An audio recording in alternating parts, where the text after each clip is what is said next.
Surat municipal corporation દ્વારા ITI pass out, BCom, BA અથવા તો બીએસસી કરેલ ઉમેદવારો માટે 1000 જેટલી જગ્યાઓની જાહેરાત બહાર પાડી છે કે જેની અંદર આઈટીઆઈ પાસ આઉટ ઉમેદવારો જે છે એ લોકો એપ્રેન્ટિસશીપની સાથે સાથે એમને સ્ટાઇપન્ડ પણ મળશે અને બીએસસી અથવા તો બીએના જે ઉમેદવારો છે એ લોકો માટે પણ સારી એવી મોટી સંખ્યાની અંદર જગ્યાઓ ઉપલબ્ધ છે કે જે આપ જોઈ શકો છો.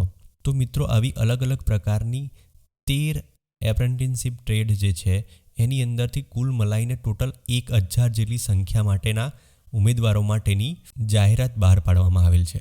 તો જો હજુ સુધી પણ આપે એપ્લાય નથી કરેલું તો આ વિડીયોને ધ્યાનથી જુઓ કે કઈ રીતે તમારે એપ્લાય કરવાનું છે અને શું ધ્યાન રાખવાનું છે. ઓકે, તો સૌથી પહેલાં આપણે જઈશું ગૂગલ ક્રોમની અંદર અથવા તો ગૂગલ ઉપર, અને ગૂગલ પર જઈને આપણે ટાઈપ કરીશું સુરત મ્યુનિસિપલ કોર્પોરેશન. જેવું તમે સુરત મ્યુનિસિપલ કોર્પોરેશન ટાઈપ કરશો એટલે સૌથી પહેલાં વેબસાઇટ આવશે. તો જે વેબસાઇટ આવે છે એની અંદરથી તમારે સૌથી પહેલું જે ટેબ છે રિક્રુટમેન્ટનું, તો રિક્રુટમેન્ટના ટેબ ઉપર તમારે ક્લિક કરવાનું છે. રિક્રુટમેન્ટના ટેબ પર ક્લિક કર્યા પછી તમને આ રીતનું ડેશબોર્ડ જોવા મળશે. આ ડેશબોર્ડની અંદર તમારે કરંટ રિક્રુટમેન્ટ પર ક્લિક કરવાની છે. ઓકે, કરંટ રિક્રુટમેન્ટ પર ક્લિક કર્યા પછી તમે અહીંયાથી સીધું એપ્લાય કરી શકશો. પરંતુ એપ્લાય કરતાં પહેલાં તમારે ખાસ કેટલીક બાબતોનું ધ્યાન રાખવાનું છે. જે કિસ્સાની અંદર તમે એપ્રેન્ટિસશીપની અંદર એપ્લાય કરવા માંગતા હો તો એના માટેના કેટલાક નિયમો છે. તો સૌથી પહેલાં એ નિયમો જોઈ લઈએ અને ત્યાર પછી તમારે એને એપ્લાય કરવાનું છે. સૌથી પહેલાં તો વસ્તુ એ છે કે આના ઉપર તમારે એપ્લાય કરતાં પહેલાં તમે apprenticeshipindia.gov.in આ પોર્ટલ પર તમારું રજિસ્ટ્રેશન હોવું જોઈએ અને ત્યાં આગળ તમારું KYC અને તમારી પ્રોફાઇલની વિગતો અપડેટ કરેલી હોવી જોઈએ. તો સૌથી પહેલાં આપણે જોઈ લઈએ કે શું છે. તો apprenticeshipindia.gov.in પર તમારે ક્લિક કરવાનું છે.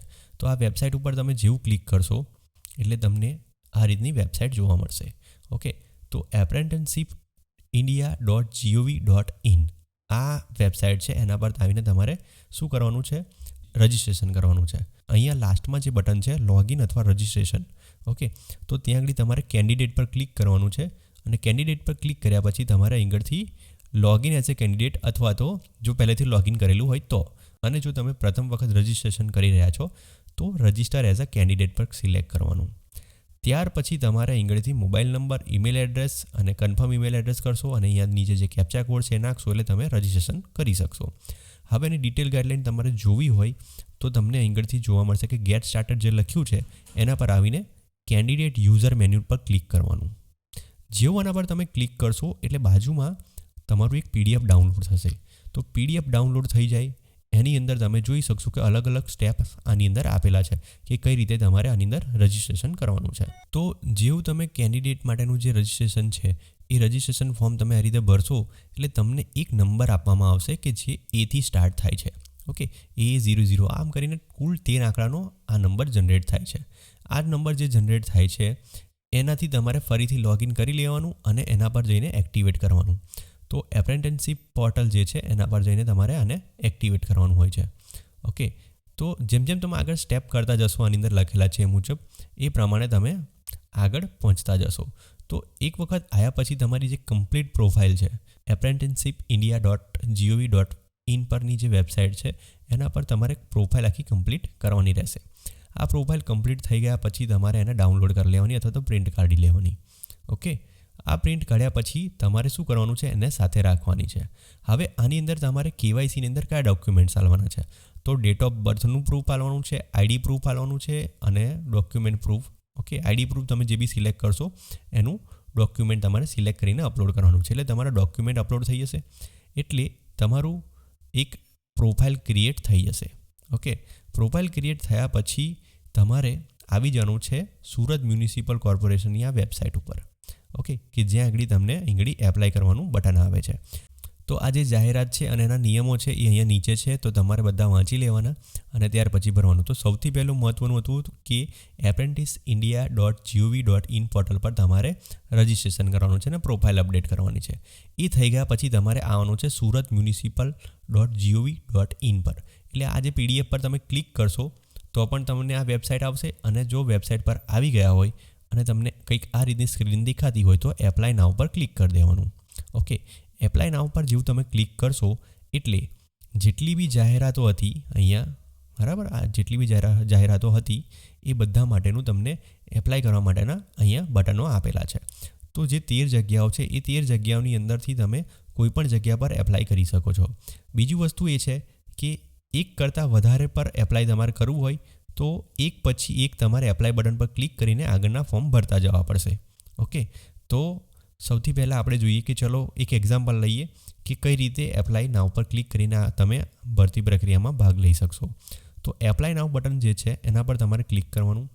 જેવું તમે બટન પર ક્લિક કરશો એટલે તમારે સૌથી પહેલો એપ્રેન્ટિસશીપ, આપણે જે એપ્રેન્ટિસશીપ વેબસાઇટ ઉપર આપણે જે રજિસ્ટ્રેશન કર્યું એ રજિસ્ટ્રેશન જે કર્યું એની અંદર આપણને જે સૌથી પહેલાં આપણને નંબર મળ્યો હતો, ઓકે, કે જે કંઈક આ રીતનો હતો, એથી જે સ્ટાર્ટ થતું હતું, બરાબર. આ નંબર તમારે જરૂરત પડશે અહીંયા સૌથી પહેલાં અહીંયા. ઓકે, તો માની લો કે તમારો આ નંબર છે. ઓકે, અને એ રીતે તમે નંબર આંગળી નાખશો. તો અહીંયાથી તમારે નંબર નાખી દેવાનો. ત્યાર પછી તમારું ફર્સ્ટ નેમ છે, મિડલ નેમ છે અને સરનેમ છે એટલે લાસ્ટ નેમ. તો તમારું નામ લખો, તમારા પિતા અથવા વાલીનું નામ લખો, બરાબર, અને ત્યાર પછી તમારી સરનેમ. ત્યાર પછી નીચે ફાધરનું નેમ છે, પછી મિડલ નેમમાં દાદાનું નામ આવશે અને ત્યાર પછી સરનેમ. મધરનું નામ, પછી મધરના હસબન્ડ એટલે તમારા ફાધરનું નામ અને ત્યાર પછી સરનેમ. અને જો તમે મેરિડ હોવ તો તમારા પત્નીનું પણ નામ અહીંયા લખી શકો છો. ત્યાર પછી તમારે એડ્રેસની ડિટેલ ફિલ કરવાની છે, સિટી નાખવાની છે, પિનકોડ નાખવાનો છે. પિનકોડ તમે જે એરિયામાં રહેતા હોવ એ. ઓકે, મધર ટંગની અંદર તમારે સિલેક્ટ કરવાની છે કે તમને તમારી માતૃભાષા કઈ છે. તો ગુજરાતની અંદર ગુજરાતી આવશે. ઓકે, અને જો કોઈ હિન્દી ભાષી હોય તો એ હિન્દી પણ સિલેક્ટ કરી શકે છે. ઓકે, ત્યાર પછી સ્ટેટ ગુજરાત, મોબાઈલ નંબર તમારો પોતાનો નાખો, મેલ ફિમેલ નાખો, ડેટ ઓફ બર્થ નાખો, એક ઈમેલ એડ્રેસ નાખો કે જેના ઉપર તમારું કમ્યુનિકેશન થશે. કેટેગરી સિલેક્ટ કરો. કેટેગરી સિલેક્ટ કરતી વખતે ધ્યાન રાખો કે તમારી પાસે આના સર્ટિફિકેટ હોવા જોઈએ. જો તમે જનરલ કેટેગરીમાંથી આવો છો તો તમારે જનરલ પર ક્લિક કરવાનું.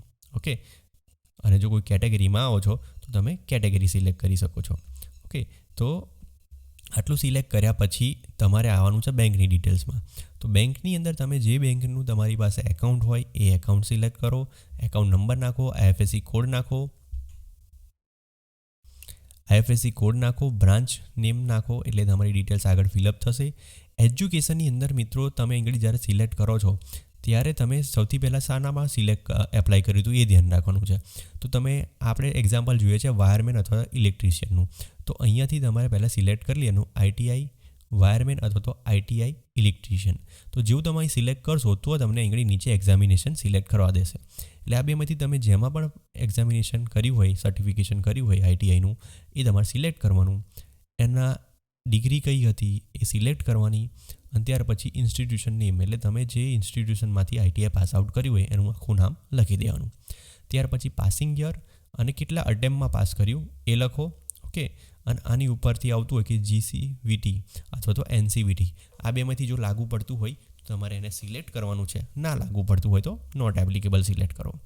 ત્યાર પછી કોર્સ સ્ટાર્ટ ડેટ અને course and date. Course start date એટલે તમે એડમિશન લીધું ત્યારથી લઈને તમારો કોર્સ જ્યાં સુધી પૂરો થયો ત્યાં સુધીનો સમયગાળો એટલે સ્ટાર્ટ ડેટ અને એન્ડ ડેટ લખો. ટોટલ માર્ક્સ એટલે કે કુલ ગુણ અને ઓબ્ટેન માર્ક્સ એટલે કે તમે કેટલા માર્ક્સ મેળવ્યા છે એ.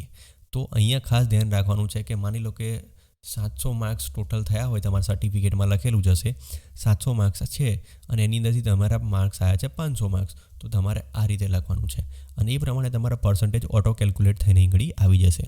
તો ખાસ કરીને આ ધ્યાન રાખજો કે 700 500. ઓકે, તો આ રીતની સંખ્યા દર્શાવવાની છે. પણ માની લો કે તમારી પાસે ગ્રેડવાળી માર્કશીટ હોય તો એ કિસ્સાની અંદર તમારે જે CGPA અથવા તો GPA અથવા તો ગ્રેડ હોય તો એને માર્ક્સમાં કન્વર્ટ કરેલું એક સર્ટિફિકેટ જોઈશે. ઓકે, અથવા તો તમારી પાસે જે સર્ટિફિકેટ હોય એની પાછળ માર્ક જે CGPA અથવા ગ્રેડ છે એને કન્વર્ટ કરવાનું કંઈક લખેલું હોય, કોઈક ફોર્મ્યુલા લખેલો હોય તો એ સર્ટિફિકેટની એક પ્રિન્ટઆઉટ પણ તમારે જોઈશે જ્યારે તમે એપિયર થશો ત્યારે. તો એના પહેલાં માની લો કે 10ની અંદરથી તમારા 8 આવ્યા છે તો તમે 10 અહીંયા બતાડો ને અહીંયા 8 બતાડો એ રીતનું નહીં ચાલે. ઓકે, અહીંયા 8 બતાડશો એ રીતનું નહીં ચાલે. નો ડાઉટ કે અહીંગળી પર્સન્ટેજ કેલ્ક્યુલેટ થઈને આવે છે, પણ એ વસ્તુ ખોટું છે. તમારે અહીંગળી શું કરવું પડશે? તમારે અહીંગળી માર્ક્સ દર્શાવવા પડશે. જો 10 કીધા છે તો 10 માટે કેટલા ગુણ, મહત્તમ કેટલા ગુણ થાય છે? તો મહત્તમ ગુણ માની લો કે 600 થતા હોય તો 600ની અંદરથી તમારા 8 આવ્યા હોય, પરંતુ તમારા માર્ક્સ કેટલા આવ્યા છે એ તમારે ખાસ ધ્યાન રાખવાનું છે. તો માર્ક્સ માની લો કે 550 આવ્યા છે. ઓકે, તો એ જે CGPA ગ્રેડની અંદરથી કન્વર્ટ થઈને જે માર્ક્સ આવ્યા હોય એ તમારે અહીંગળી લખવાના, અને એ પ્રમાણે તમારા અહીંગળી પર્સન્ટેજ લખાઈને આવશે. તો આ ખાસ ધ્યાન રાખજો. 10, 8, 6 એવું કંઈ નહીં લખતા. તમારા ટોટલ માર્ક્સ જે હોય એમાંથી તમે કેટલા મેળવ્યા છે એ રીતે લખવાનું છે. ઓકે, અને અહીંગળીથી સર્ટિફિકેટ રિક્વાયર્ડ ફોર CGPA અથવા GPA અથવા તો ગ્રેડ. તો આ રીતે તમારે અહીંયા ખાસ ધ્યાન રાખવાનું છે એજ્યુકેશન ડિટેલની અંદર. આટલું થઈ ગયા પછી તમારા ડોક્યુમેન્ટ્સ જે હોય એ બધા સિલેક્ટ કરવાનું. જો કાસ્ટ સિલેક્ટ કરી હોય તો જ તમારે કાસ્ટ સર્ટિફિકેટ આવશે, અધરવાઇઝ નહીં આવે. તો જનરલ કાસ્ટ કેટેગરી હોય તો તમારે કાસ્ટ સિલેક્ટ કરવાની જરૂરત નથી. હેન્ડીકેપ ના હોવ તો સિલેક્ટ કરવાની જરૂર નથી, પણ હોવ અને સર્ટિફિકેટ હોય તો સિલેક્ટ કરો. ઓકે, ત્યાર પછી લિવિંગ સર્ટિફિકેટ સિલેક્ટ કરી લો, ITIની માર્કશીટ સિલેક્ટ કરો, સર્ટિફિકેટ સિલેક્ટ કરો, આધાર કાર્ડ સિલેક્ટ કરો, પાન કાર્ડ હોય તો પાન કાર્ડ સિલેક્ટ કરો, બેંકની પાસબુક જે તમે ઉપર ડિટેલ ભરી છે એ, અને એપ્રેન્ટિસશીપ પ્રોફાઇલ. એપ્રેન્ટિસ પ્રોફાઇલ એટલે શું છે? તો કે આજે તમે વેબસાઇટ પર તમે ગયા apprenticeshipindia.gov.in પર, અને એના પર તમે આખી જે પ્રોફાઇલ ભરી, બરાબર છે, તો આ જે પ્રોફાઇલ પર ક્લિક કર્યા, અહીંયા જે પ્રોફાઇલ પર તમે જે ક્લિક કરશો, આ કમ્પ્લીટ પ્રોફાઇલનું છે, તો પ્રોફાઇલ પર તમે ક્લિક કરશો, એ પ્રોફાઇલને તમારે ડાઉનલોડ કરી લેવાની છે અથવા તો પ્રિન્ટ કાઢી લેવાની છે એની, અને એ તમારે રાખવાની છે. તો એ તમારે જોઈશે ક્યારે?